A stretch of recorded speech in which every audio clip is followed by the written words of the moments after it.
Selamat datang ke program Bicara Tokoh Pengajar Cemerlang Anugerah Akademik Negara 2015. Yang berbahagia, Prof. Dr. Mohamad Amin Embi, Pengarah Pusat Pengajaran dan Teknologi Pembelajaran atau Pengajaran-UKM, Prof.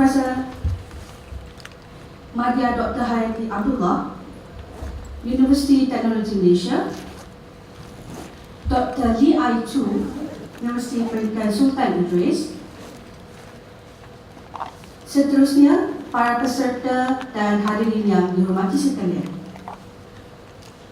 Terlebih dahulu, marilah kita sama-sama mengucapkan rasa syukur kehadrat Allah kerana dengan izinnya, Forum Bicara Tokoh Pengajar Cemerlang Anugerah Akademik Negara 2015 dapat diadakan. Oleh itu, bagi memberkati program hari ini, marilah kita sama-sama membacakan Ummul Kitab Al-Fatihah.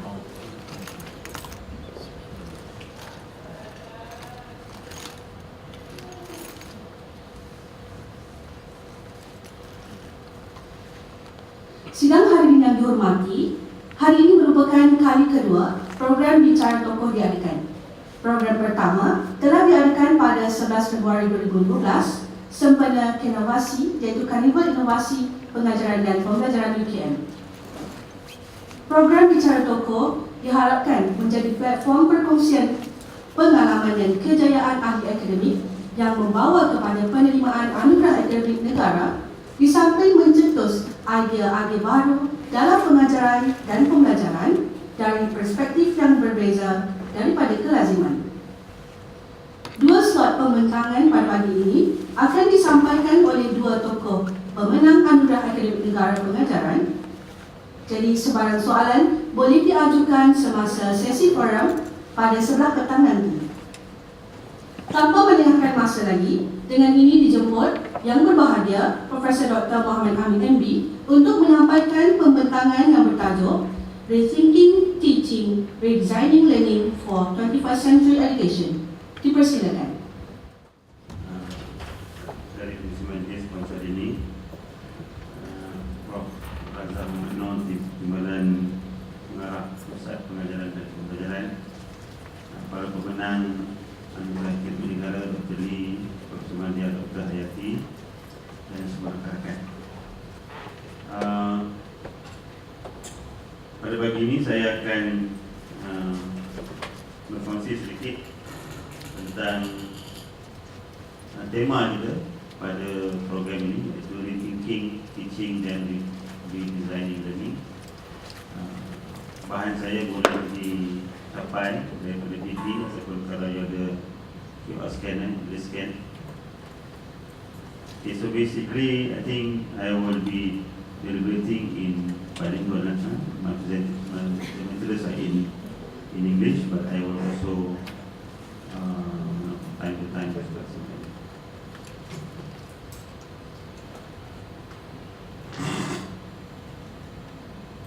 If there is any change in our society today, I think there will be a lot of changing or transformation in the area of education. So I think we have seen this. If we compare how education was conducted in the past and now, I think there has been a lot of changes. So I think transformation is the key word, whether we like it or not. To remain relevant, we need to change. Change is difficult, but I think we need to give change time. It's not going to happen overnight, but I think change is a must. And I think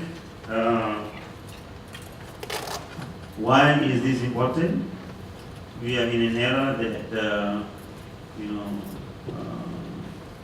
we are preparing students for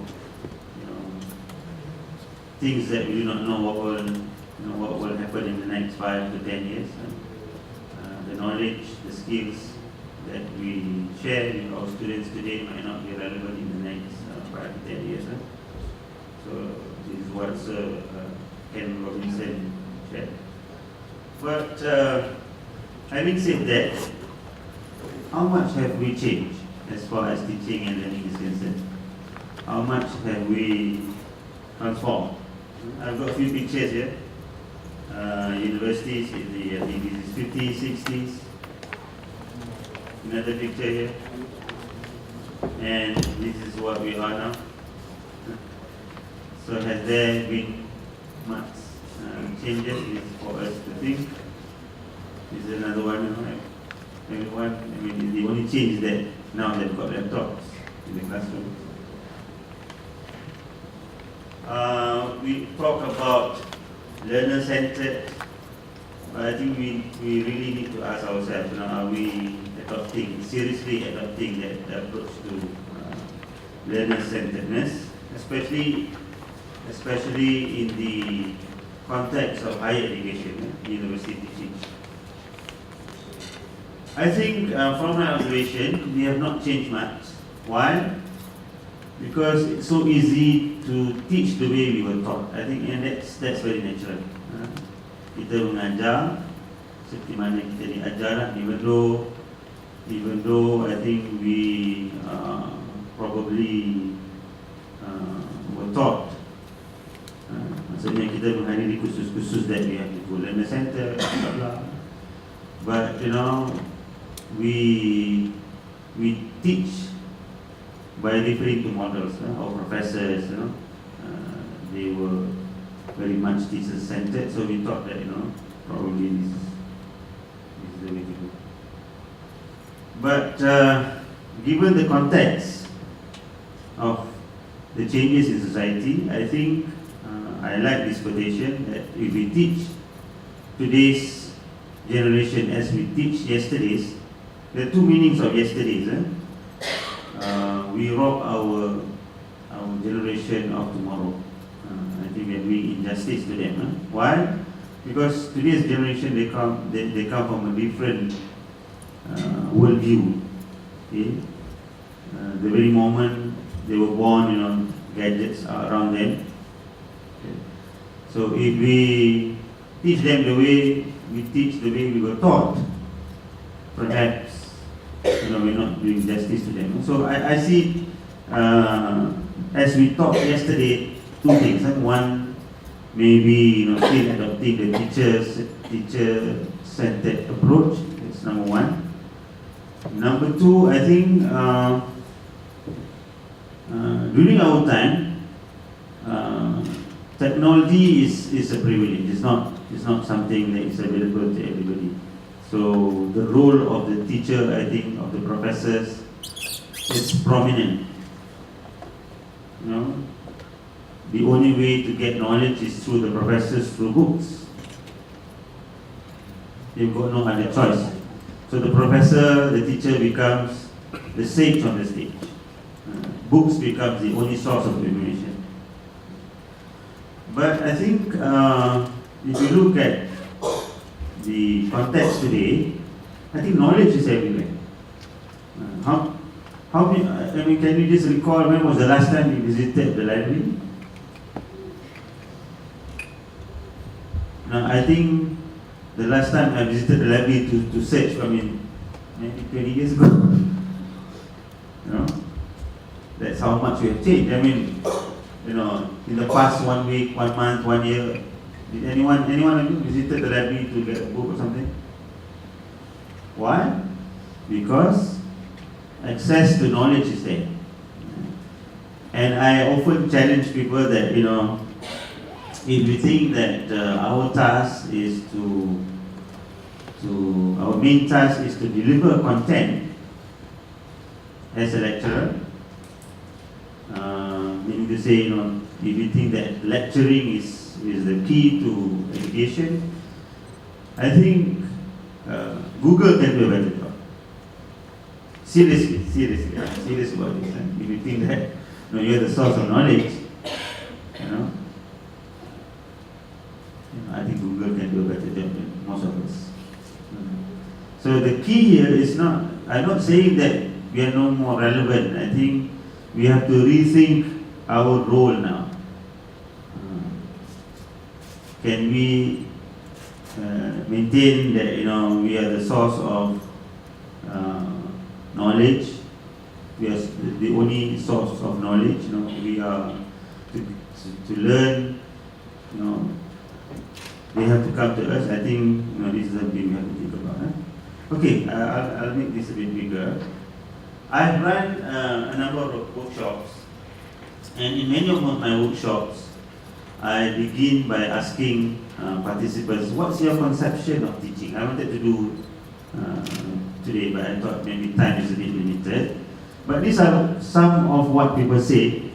If you notice that I've done this many times, 80 to 90% of today's professors, teachers, will say that teaching is about imparting knowledge.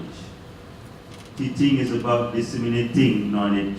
These are the keywords that they use. Teaching is about sharing that knowledge. You know, you're the experts, you've got the knowledge here. Okay? So your task is to teach, is to impart, okay? Is to disseminate, to transfer. Very few I get people looking teaching from a different perspective. So many of us see teaching from our perspective. You know, my task is it's from me to my students. Very little people see that teaching is about the people in front of us. It's not about me. It's about, you know, people sitting in front of me and what can I do to facilitate the learning. So I've got another one. Same thing, sharing, disseminating, okay, impart and share, giving. And I also normally follow by another question. How many of you believe that teaching is equal to learning? I do this all the time. Okay, so this is one group. They say, yeah, that's true. I mean, how can learning take place if there's no teaching? This is another one. Okay, but still majority. This is a more recent one. You know, after my workshop, we will start to probably. Okay, I'll give you a minute. What do you think? Is teaching equal to learning? I'm sure, you know, at least half will say yeah. If you say yes, my question to you is, last semester we completed one semester. Okay. You taught for 14 weeks, I taught for 14 weeks. If teaching is equal to learning, then the final exam should all be 100%. Because teaching is equal to learning. You taught for 14 weeks, so everybody should have learned. So, I don't think we can claim that teaching will result in learning. Now, if you take the other step, you say no, teaching is not equal to learning, then my question to you, then why are you here? Why are you teaching? I mean, if teaching is not equal to learning, you might do something else, go fishing or something. Because, so, I believe that, you know, teaching need not equal to learning. If teaching to you is about imparting knowledge, disseminating knowledge, you know, it may not result in learning. But if you see teaching as, you know, organizing activities to assist learning, probably some more learning will take place. I don't know. Okay. So I'm going to share with you my conception of teaching. Okay, I've got this short video to share with you that I created 2 years back.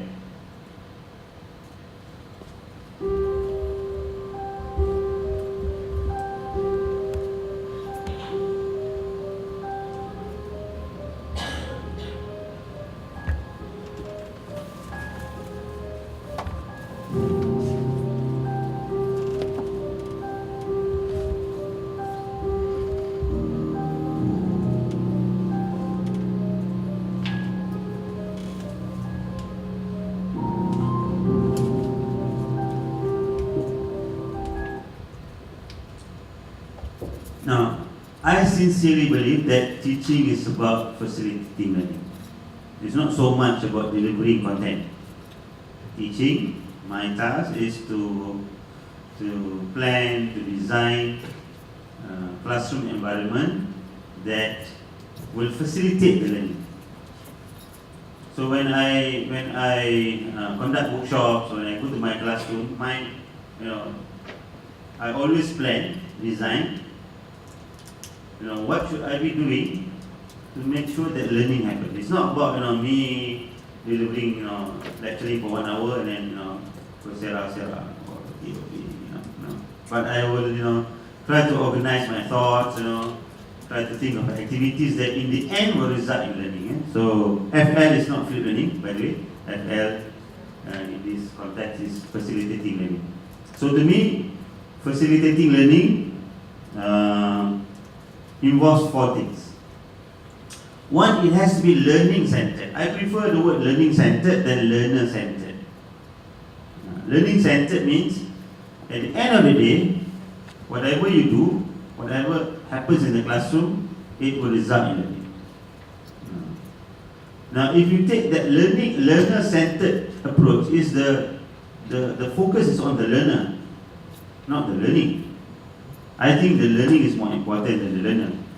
So if for learning to happen, if sometimes you have to stand in front, because the moment you stand in front of class, it's considered teacher-centered lah, bukan learner-centered kan. But to me, do whatever you like, as long as at the end of the day, learning will take place. That's number 1. Number 2, I think the process should be interactive. And I think very rare this happens in our classroom. The normal scenario is that you come to class, you show your PowerPoint, and then you stop maybe after 20 minutes, 1 or 2 questions. Do you understand? Blah blah blah. And it's a simple one, and then that's it.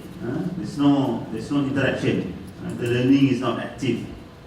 The learning is very passive. And number 3, I think this is important. The context should be, I think the keyword is participatory. Or, a better word is engaging.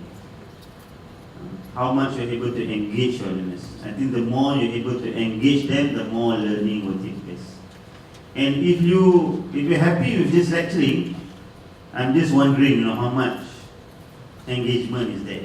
In fact, if you can look up, studies showing that students' brainwave is even higher when they're sleeping than when they're in the lecture. Seriously, I'm serious about it. You can Google this. When they come to lecture, they're very passive. It's just listening.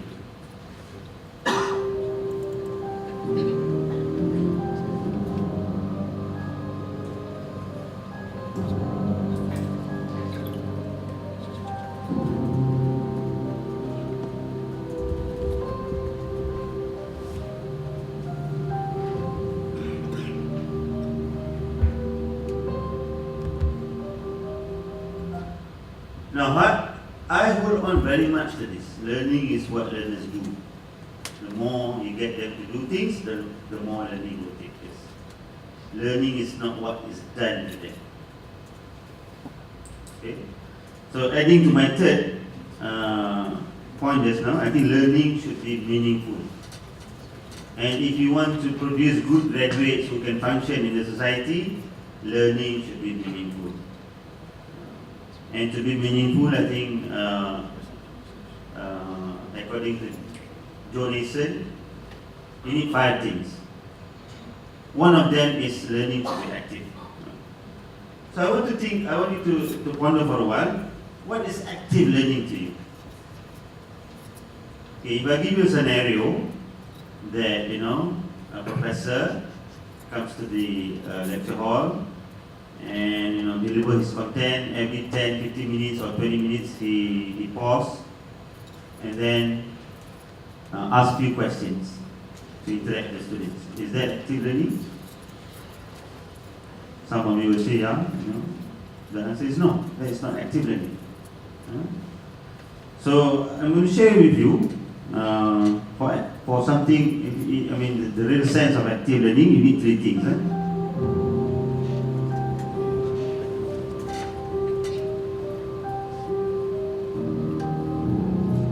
This is a Chinese proverb, I think by Confucius. I hear, I forget. I see, I remember. I do, I understand.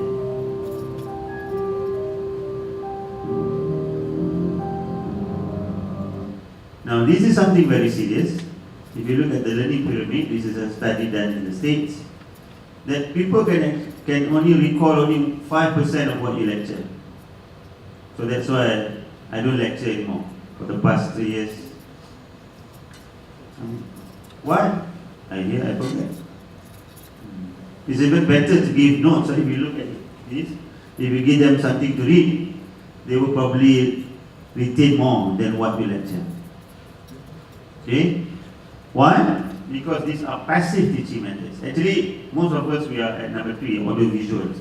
We teach, we make use of PowerPoint, some movies and so forth. So we are not too bad at 20%. Some of us, we call our students, do some demonstration, but that's still passive. You're not getting your students to do things. So if you want learning to take place, it's the number 3 there. You get them to work in groups, give more opportunities for them to try out problems, to do things, to practice. And the best is to teach others. This is what I do a lot. I get my students to peer teach, to convince, to debate.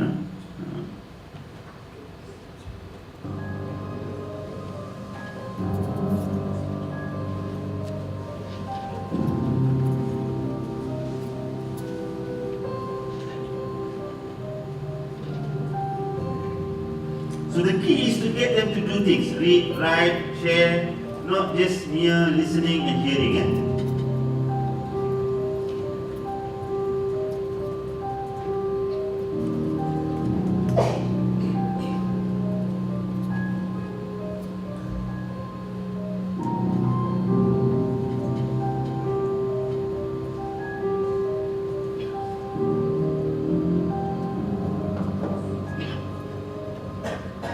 So if you are learning to take place, these are the 3 things that you have to give attention.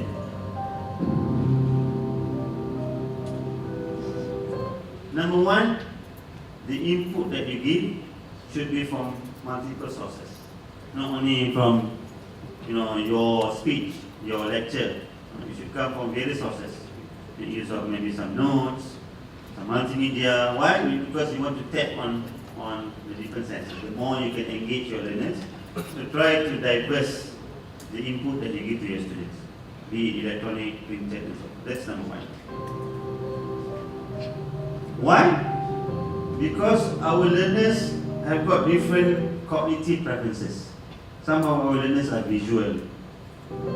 Okay? Some of our learners, they are what we call oral. They can sit there for 2 hours. Many are of read-write. They learn better when they read and they write. And many are hands-on people. That's number 1.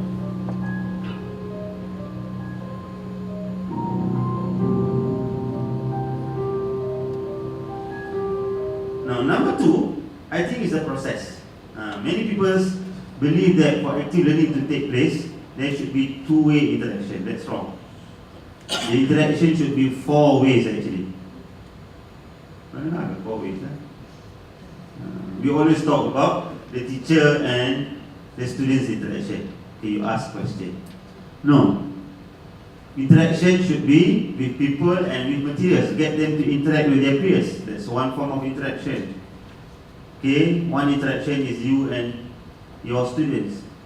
And the students can also interact with materials, with content. They can interact with a text. Can they interact with what's there? I can say, okay, now we're going to start a class on anatomy. Okay, I want you to just Google human body anatomy. So can they interact with the text? Yes. Can they interact with an expert? Yes. The answer is yes. So the more you get them to interact with people and resources, the more you are stimulating the brain. So if you limit interaction only you and your students, okay, not much learning will take place. And last but not least, I think that we all, I think, fail to do is to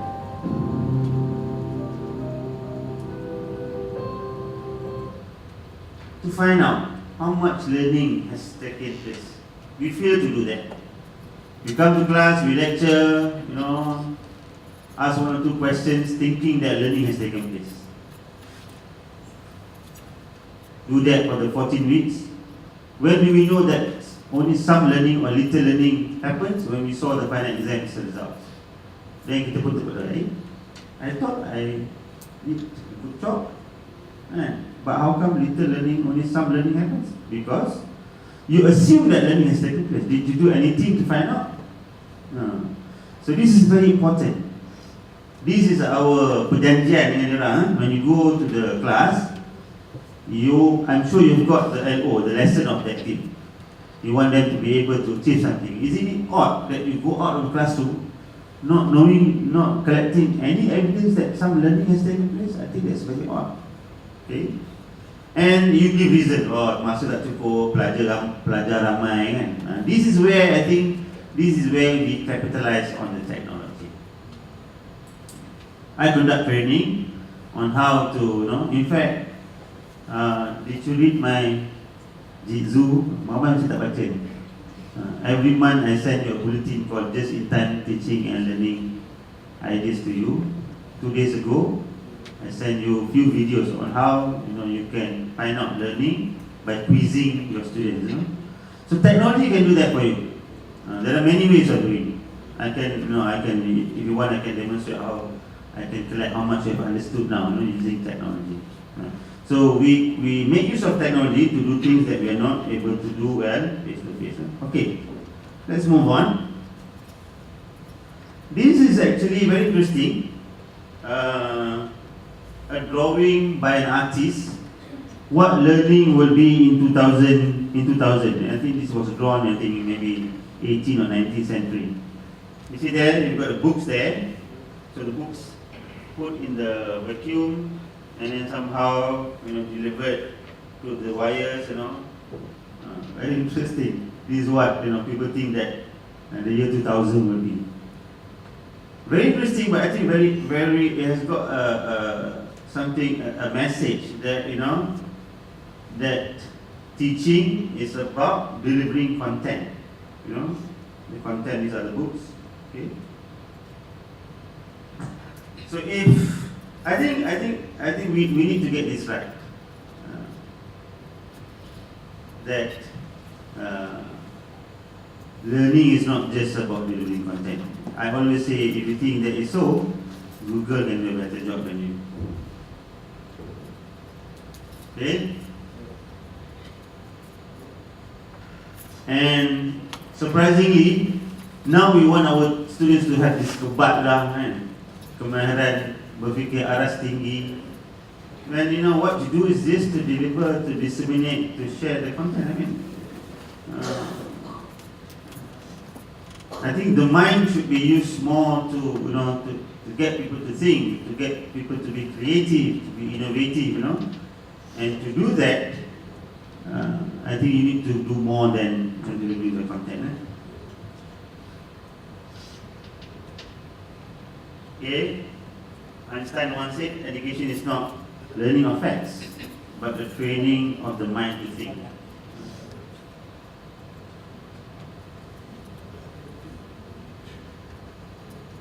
And when students graduate, when they work, it's not how much they know.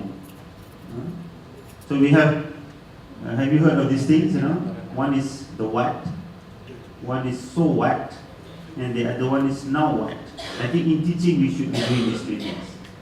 Not only to give them the what, but to say, so what? What can we do with this content? What's next? And now what? How can we apply this knowledge? How can we redefine this knowledge? So these are the three things. Not just a matter of the what, but we should also be concerned about the so what and now what. Prof. Karim in his speeches, I think most of the time will quote this, Eric Jensen. There is no such things as unmotivated students. There are, however, students in unmotivated states. Salah siapa? Kita lah. We fail to motivate our students. We fail to get them to be willing to learn.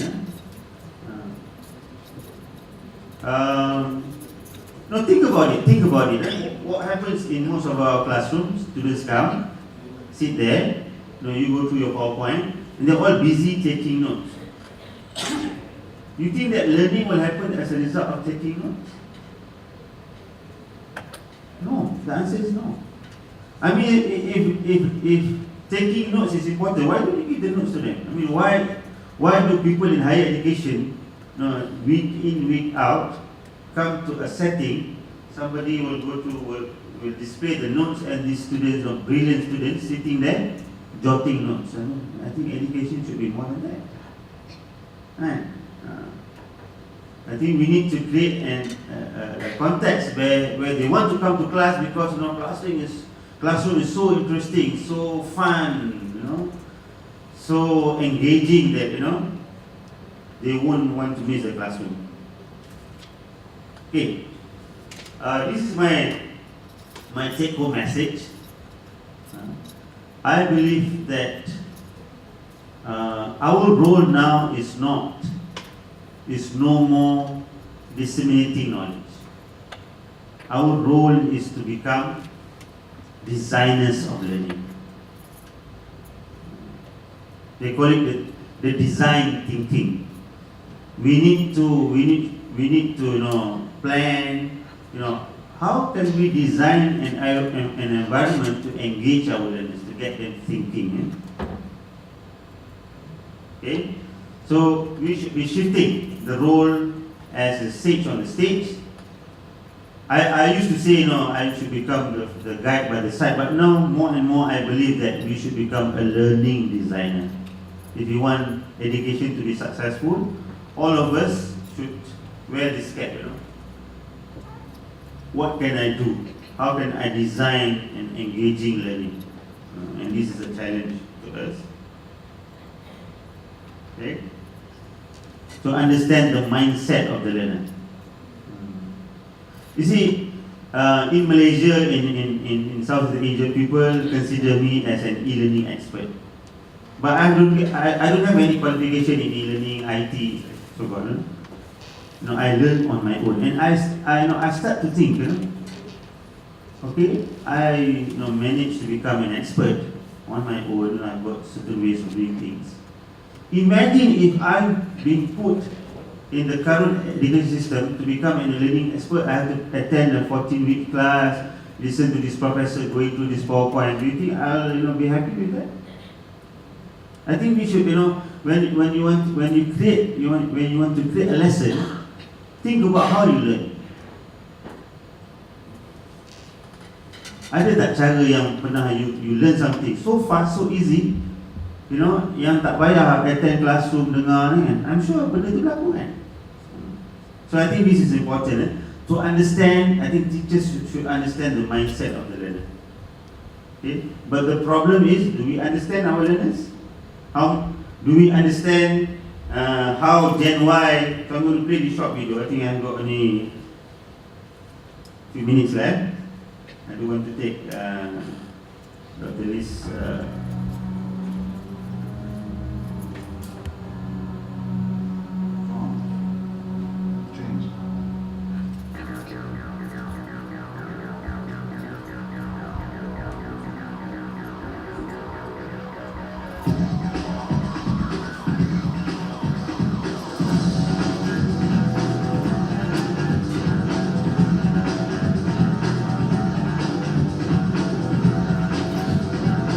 Jam tu tak betul, jam tu cepat 10 minit.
like this.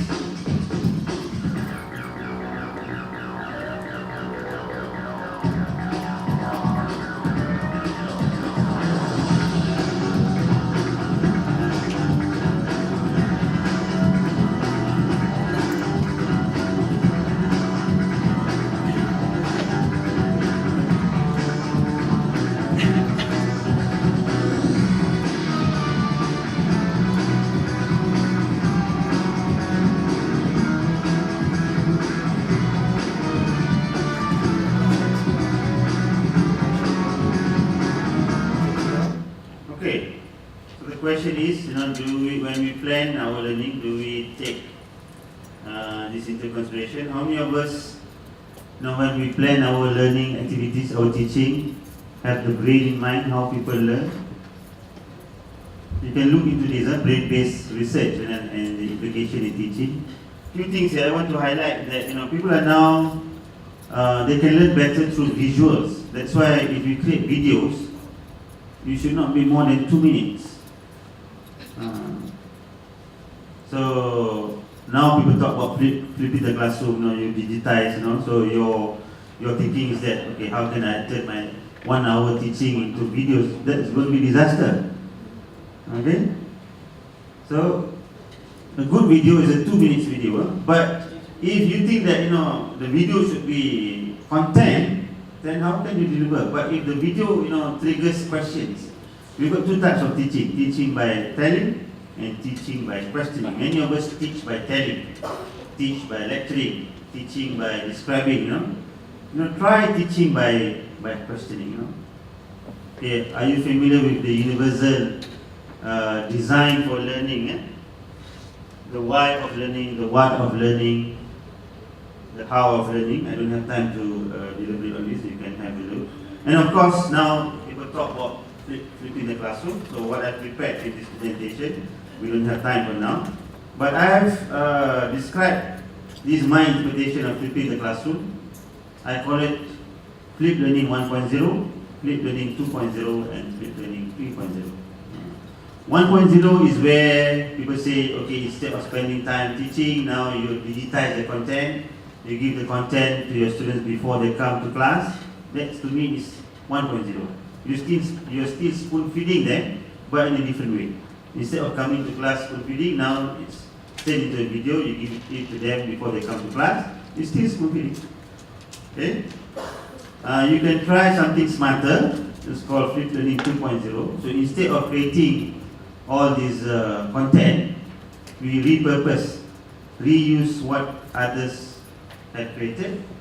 Okay, this is still spoon feeding, but you're spoon feeding using somebody else's work instead of your work.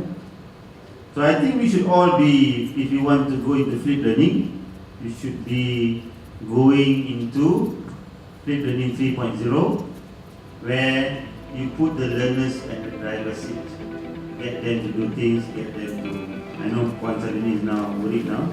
This is my last slide.